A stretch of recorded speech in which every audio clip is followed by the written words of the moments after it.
Hello, I'm a writer living in Seattle, Washington. My name is Alex, and I'd like to share a story about my nephew. It's about how I became his guardian and the lengths I went to for him. The call came at midnight. A man's voice was flat and official.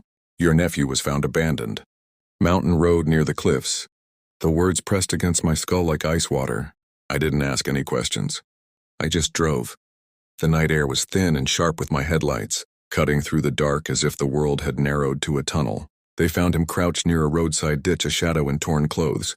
He was 4 years old, filthy and shivering. His face was blotched from crying. When I touched his shoulder, he flinched, then he recognized me. Mom said I'm not wanted anymore. The words cracked something deep inside me. She has a new husband, he whispered, his eyes lowered like a prisoner's. He doesn't like me. I pulled him close and his small arms locked around my neck with desperate force.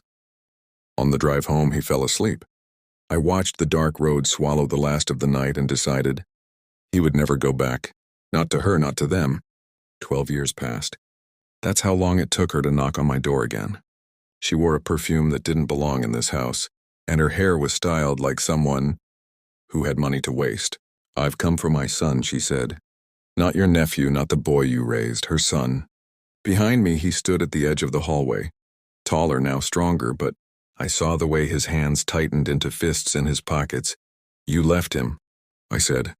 I was in a bad place. You threw him into the mountains. Her jaw clenched. I want him back. His father, she stopped herself. Too late. The air in the room shifted. His father, not the man she married after she abandoned him. I didn't ask who, not yet. That night after she left, I sat in the dark with only the hum of the refrigerator. Her slip was small, but I heard it. I remembered the boy's first hospital forms. Father unknown printed in block letters. I remembered the way she had avoided naming anyone. I began my search quietly. Phone calls, county records, old addresses. I traced her life in fragments, a trail of half-truths and discarded men. Then I found him, the real father. A man who had been told his son died in infancy, a man who sent flowers to a grave that didn't exist. I didn't tell my nephew yet. Instead, I ordered a DNA test. It was casual, no explanation. He asked why, and I only said, because sometimes truth waits too long. When the results came back, the match was perfect, and her name burned like a lie on the birth certificate. I called her. My voice was polite, neutral. Come to the house. I think you should see something. She arrived fast, too fast. Her eyes darted past me, searching for him. I slid the folder across the table. The papers were neat, simple, official. Her hands hovered, then gripped. She read. Her mouth parted slightly as if the air had grown thin. This is a DNA match, I said. Why would this is a DNA match, I said. Why would you do that? You told him he was unwanted. You told a man his son was dead. Now you're here because you're second. Marriage failed, and you need someone to fill the gap. Her eyes watered, but I didn't flinch. Behind her, my nephew leaned on the doorframe, silent, listening. His face gave nothing away. I let the silence breathe. It was heavier than shouting, do that. You told him he was unwanted.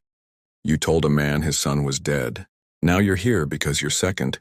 Marriage failed, and you need someone to fill the gap. Her eyes watered, but I didn't flinch. Behind her, my nephew leaned on the doorframe, silent, listening.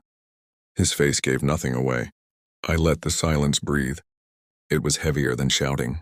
You didn't come here for him, I said. You came here for control. She swallowed. I'm his mother. No, you're a woman who gave birth to him. There's a difference.